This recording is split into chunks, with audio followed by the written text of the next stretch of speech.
역시 화면은 대대 익선, 마치 노트북처럼 앞에 화면을 이렇게 조그맣게 하다가 답답하다 싶으면 열어서 이 정도 길이가 됩니다. 안녕하세요, 리뷰어터 IT 덕후 고장석 기자입니다. 삼성의 세 번째 폴더블 폰 갤럭시 Z 폴드 2를 가져왔는데요. 거두절미하고 빠르게 박스 오픈해 보겠습니다. 겉면에는 이렇게 G라고 써 있는데요. 이번에 폴더블 폰 라인업이 G로 통합되면서 폴드 2도 Z 폴드 2가 됐죠. 자, 열어보겠습니다. 참고로 Z 폴드, Z 폴드 다 되는데 삼성 공식에서는 이제 Z 폴드 2라고 하더라고요. 이거를 옆으로 짜잔 대가리면 미래의 모습을 바꾸다. 네, 멋있게 써놨네요. 이걸 치우면 오. 자, 와, 색깔이 뒷면 색깔은 미스틱 브론즈로 가져왔고요. 자, 한번 뜯어볼게요. 자, 폴드 1은 약간 둥글둥글해서 살짝 조금 아재 느낌이 있었는데 이번에는 좀 각이 져서 좀 더 세련돼졌다고 보여지고요. 닫으면 이렇게, 열 때는 이렇게. 그 폴드 1은 유광이었거든요. 근데 무광이 훨씬 더 고급지고 이렇게 해도 지문도 잘 안 남아요. 재질은 이런 느낌이고요. 카메라 쪽은 단단한 유리 느낌입니다. 옆면에 자세히 보시면 이렇게 틈이 있어요. 아예 완벽하게 접히지는 않아요. 가운데 쪽으로 갈수록 좀 두꺼워지면서 틈을 이전보다 줄여서. 이 브론즈 색상 자체는 노트 20 울트라하고 거의 비슷해요. 근데 노트 20가 조금 더 색 온도가 높아서 약간 노란 빛을 띈다고 해야 되나? 폴드는 살짝 푸른 빛이 돕니다. 카툭 튀도 조금 있는데 노트 20 울트라를 봐서 그런지 최근 폰 중에는 조금 양호해 보이네요. 두께는 신용카드 2장 정도 되는 높이입니다. 박스 구성품도 좀 살펴볼게요. 본체가 있고 안에는 25W 고속 충전기, USB-C 타입 케이블, 그리고 AKG USB-C 타입 이어폰. 맨 위에 있던 박스에는 가이드북.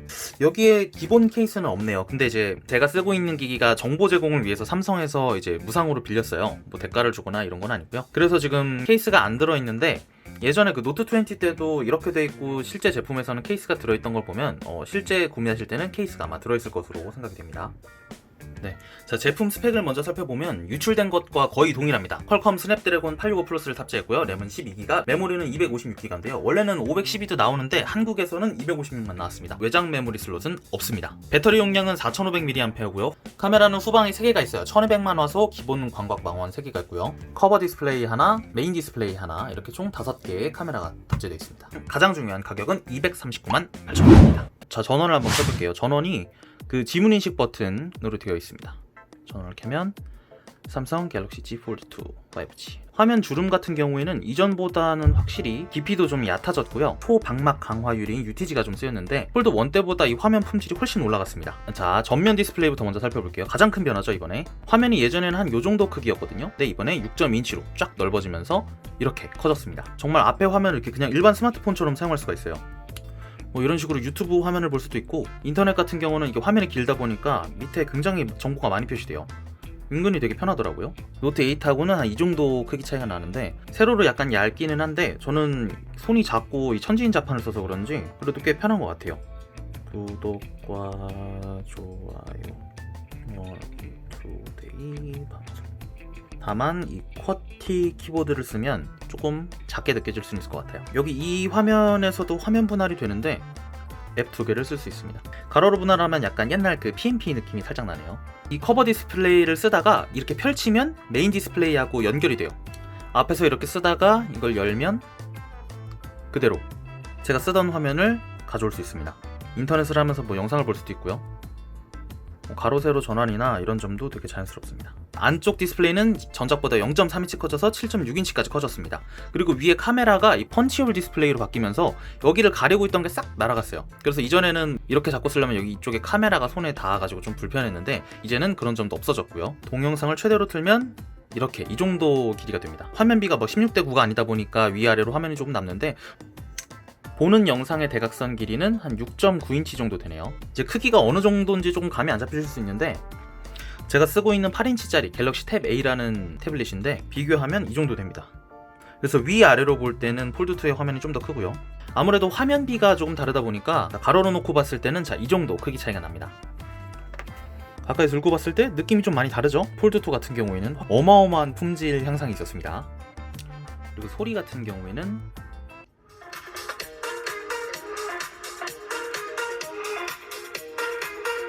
자, 지금 스피커가 왼쪽 위랑 아래 이렇게 두 군데가 있어서 그런지 소리가 좀 왼쪽으로 들려요. 물론 스피커로 들을 일이 많지는 않겠지만 조금 불편하네요. 가로로 놓고 봤을 때는 오른쪽과 왼쪽 이렇게 있어서 괜찮거든요. 책을 읽는다면 약간 이런 느낌입니다. 가로로 길어서 그런지 책 읽기는 확실히 훨씬 편한 것 같습니다. 자, 이제 멀티 윈도우도 한번 써볼게요. 앱을 켜고 분할하면 튜브까지. UI가 좀 편해져서 이렇게 순서를 마음대로 바꿀 수 있어요. 위치를 바꾸거나 하는 것도 꽤 자연스럽습니다. 만약에 제가 이 세팅을 좀 저장해 놓고 싶다 하면 가운데를 누르고 여기 이걸 누르면 저장이 돼요. 제가 저장해 놓은 걸로 언제든 크기를 뭐 조절하거나 이런 것도 자유롭고요. 정말 이번에 폴드2가 되면서 앞에는 일반 폰처럼 이렇게 쓰다가 필요할 때는 열어서 태블릿처럼, 기존의 폴드1하고는 확실히 이 사용하는 방법 자체가 좀 달라졌어요. 그리고 갤럭시 Z 플립 시리즈에서 최초로 지원했던 건데 각도 조절이 거의 어느 각도로나 가능합니다. 이 밑에가 디스플레이로 되어 있을 경우에는 한 160도 정도 넘어가면은 이제 뒤로 카메라가 있어서 카메라 보기 때문에 뒤로 넘어가긴 하는데, 카메라를 아래로 뒀을 때는 거의 모든 각도가 다 된다고 볼 수 있을 것 같아요. 그래서 이렇게 태블릿으로 이렇게 쓰다가 노트북처럼 눕혀서 마치 노트북처럼 이렇게 쓸 수도 있습니다. 카메라 앱 같은 경우는 굉장히 UI가 굉장히 다양합니다. 이렇게 찍다가 이걸 조금 접으면 이런 식으로 밑에 이 카메라를 조작할 수 있는 UI가 나오고, 이전에 어떤 사진을 찍었는지 보면서 사진을 찍거나 할 수도 있고요. 닫았을 때도 똑같이 찍을 수 있게 해놨고요. 다만 이런 모드도 있어요. 후방 카메라로 이렇게 셀피를 찍을 수 있게, 이렇게 하면 이제 후방 카메라로 셀카를 찍을 수 있게 되는 거죠. 물론 이 카메라 성능이 이번에 S20 뭐 울트라나 막 그 정도 급은 아니에요. 한 노트 10과 노트 20 이 한 중간 사이 정도의 카메라 성능이라고 보시면 될 것 같습니다. 이렇게 게임 성능도 한번 보여드릴게요.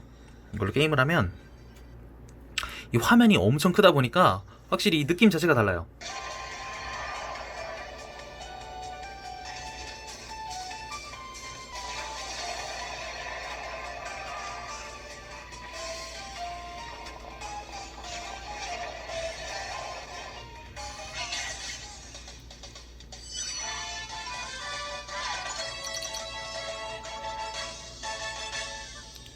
화면이 넓다 보니까 이 몰입감이 다르다고 해야 되나?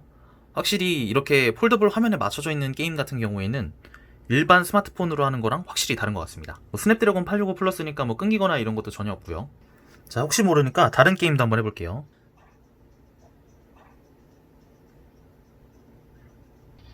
역시 화면은 대대익선, 화면은 클수록 좋다는 거죠. 이 조금만 해봐도 스마트폰으로 할 때와는 느낌이 확실히 다릅니다. 앞에 화면을 이렇게 조그맣게 하다가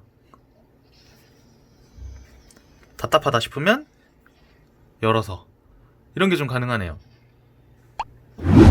자, 전작의 장점을 정말 한 세대 만에 다 극복했어요. 삼성은 짝수가 진짜를 그러잖아요. 폴드 1 사셨던 분들이 조금 배가 아플 수 있을 것 같기도 하고, 힌지가 개선돼서 프리스탑이 되는 건 진짜 폴드블 폰의 핵심 기능인 것 같아요. 전면부 커버 디스플레이가 커진 것도 아주 엄청나게 만족스러운 수준이고요. 가격이 239,800원인데 전작하고 같아요. 하지만 이제 폴드 2에서는 버즈를 안 주고 이제 기본 용량도 256으로 작아서 사실상 간접적으로 이 가격이 오른 걸로 봐야 될 것 같습니다. UTG가 적용이 되고 전면 디스플레이까지 커져가지고 분명 비용이 올라갔을 거란 말이에요. 굉장히 단가를 잘 맞췄다고 봐야 될 것 같고, 이 240만 원이 폴더블 폰에 낼 수 있는 거의 심리적인 마지노선 같은 가격이기 때문에 여기에 맞춘 걸로 보입니다. 디스플레이가 깨지면 얼마나 비용이 들지 이것도 조금 궁금합니다. 지플립 같은 경우에는 일체형에다가 UTG라 가지고 70만 원 정도 들었거든요. 종합해보자면 전작의 장점을 한 세대 만에 다 극복했다.